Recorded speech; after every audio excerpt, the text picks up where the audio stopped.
السلام علیکم ورحمۃ اللہ وبرکاتہ۔ بسم اللہ الرحمن الرحیم۔ دوستو، ایک سوال ہے کہ کیا دشمنان صحابہ موجودہ قرآن پر ایمان رکھتے ہیں یا نہیں رکھتے، اس کی وضاحت کرتے ہیں۔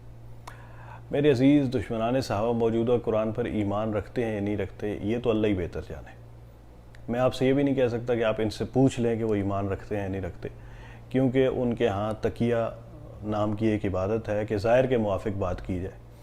بس ایسی بات کی جائے کہ اگلا جو ہے وہ مطمئن رہے۔ تو اس وجہ سے میں آپ کو یہ بھی ریکمینڈ نہیں کر سکتا کہ آپ ان سے پوچھ لیں کہ وہ اس پہ ایمان رکھتے ہیں یا نہیں رکھتے۔ میں آپ کے سامنے صرف ایک چھوٹی سی بات رکھتا ہوں، شرعاً، اصولاً، اخلاقاً انہیں اس قرآن کریم پر ایمان رکھنا نہیں چاہیے، کیونکہ دشمنان صحابہ یہ کہتے ہیں کہ اللہ کے رسول صلی اللہ علیہ وسلم کی رحلت کے بعد سارے کے سارے صحابہ کرام حضرت علی رضی اللہ تعالیٰ عنہ کی جگہ حضرت ابوبکر صدیق رضی اللہ تعالیٰ عنہ کو خلیفہ بلا فصل ماننے کی وجہ سے معاذ اللہ مرتد ہو گئے۔ حضور علیہ السلام کے دنیا سے پردہ فرمانے کے بعد قرآن کریم اس حالت کے اندر، کتابی حالت کے اندر، حضرت ابوبکر صدیق رضی اللہ تعالیٰ عنہ کے دور کے اندر جمع ہوا ہے، اور پھر حضرت عثمان رضی اللہ تعالیٰ عنہ کے دور کے اندر نشر ہوا ہے، اور اس کی کاپیز بنا کے پوری کی پوری مملکت اسلامیہ جو اس وقت 44 لاکھ مربع میل پر پھیل چکی تھی، ان تک پہنچایا گیا ہے۔ حضرت علی رضی اللہ تعالیٰ عنہ جس روز مسند خلافت پر جو ہے وہ جلوہ افروز ہوئے، اس سے پہلے قرآن کریم جمع بھی ہو چکا تھا اور نشر بھی ہو چکا تھا۔ اب وہ جو روایات ہیں ان کے حضرت علی رضی اللہ تعالیٰ نے قرآن اکٹھا کیا اور پھر خلفاء کے پاس گئے اور کہا کہ یہ قرآن لے لو، تو انہوں نے کہا کہ نہیں، ہمیں اس کی ضرورت نہیں ہے۔ تو حضرت علی نے کہا کہ اچھا تمہیں ضرورت نہیں ہے تو اب پھر قیامت تک کوئی اس کو نہیں دیکھے گا، اب میرا بیٹا مہدی جب آئے گا تب ہی قرآن ظاہر ہوگا۔ یہ روایت ہم تو اس کو ویسے ہی داستان سمجھتے ہیں، لیکن دشمنان صحابہ کی کتب کے اندر یہ لکھی ہوئی ہیں۔ اگر وہ اس کو نہیں بھی مانتے نا، میں اس کی طرف جا ہی نہیں رہا، وہ مانتے ہیں نہیں مانتے، روایت تھی، ضعیف ہے، وہ ایسا نہیں ہے، آپ کی کتابوں میں بھی ہے، ان سب سے ہٹ کے میں ایک بات آپ کے سامنے کرتا ہوں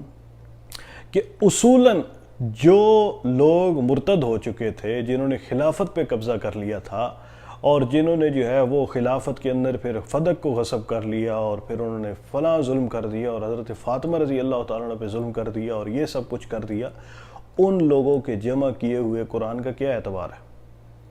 ان لوگوں کے جمع کیے ہوئے قرآن پہ کس بنیاد پہ اعتبار کیا جا سکتا ہے؟ یہ جو لوگ کہتے ہیں کہ اِنَّا نَحْنُ نَزَّلْنَا الذِّكْرَ وَإِنَّا لَهُ لَحَافِظُونَ، اس وجہ سے قرآن تو محفوظ ہی رہا، اس پہ کوئی وہ نہیں کر سکتا تھا، تو یہ آیت مبارکہ بھی تو ان ہی خلفاء ابو بکر، عمر، عثمان رضی اللہ تعالیٰ عنہم، ان ہی کے دور کے اندر جو ہے وہ اس قرآن کریم کے اندر لکھی گئی ہے نا۔ اس آیت کا محفوظ ہونا پھر کیسے ثابت ہو سکتا ہے؟ بھائی، ایک روایت کے اندر اگر ایک راوی ہے نا، اس کا صرف حافظہ کمزور ہونا، تو وہ روایت جو ہے وہ اس کے اندر تھوڑا سا سکم آ جاتا ہے، ٹھیک ہے، اور وہ اس پائے کی روایت نہیں رہتی کہ جس روایت کے روات اور سارے کے سارے جو اس کے راویان ہیں وہ سارے کے سارے ان کا حافظہ قوی ہو۔ تو یہاں پہ تو جو خلافت پہ براجمان ہیں وہ بھی معاذ اللہ مرتد ہیں، اور جو آگے سے ان کو جو ہے جنہوں نے اکٹھا کیا ہے، اور جن لوگوں کی گواہی کے اوپر قرآن کریم کی آیات اکٹھی ہوئی ہیں، جنہوں نے رسول اللہ صلی اللہ علیہ وسلم سے قرآن سنا تھا، اپنے سینوں میں محفوظ کیا تھا، وہ سارے کے سارے معاذ اللہ مرتد ہو چکے ہیں، اور وہ ہمارے لیے معیار ایمان ہی نہیں ہے معاذ اللہ۔ تو پھر ان کا جمع کیا ہوا قرآن، اس پہ ایمان رکھنے کی تک کیا ہے؟ ہم اس لیے کہتے ہیں کہ صحابہ کو ماننا ضروری ہے، کیونکہ صحابہ کو مانے بغیر قرآن بھی نہیں مانا جا سکتا، صحابہ کو مانے بغیر رسول اللہ صلی اللہ علیہ وسلم کی تعلیمات بھی نہیں مانی جا سکتی، صحابہ کرام کو مانے بغیر کوئی چیز، دین کا کوئی مسئلہ جو ہے وہ بچتا نہیں ہے۔ اور ہمارے پاس ہر چیز کے اوپر گواہی یہ ہے کہ بھئی صحابہ نے حضور سے ایسا سنا ہے، صحابہ نے حضور کو ایسا کرتے دیکھا ہے، صحابہ نے یہ چیز حضور سے ایسے نقل کی ہے۔ تو جو لوگ صحابہ کو نہیں مانتے، وہ ان کا عقیدہ کیا ہے وہ اللہ بہتر جانے،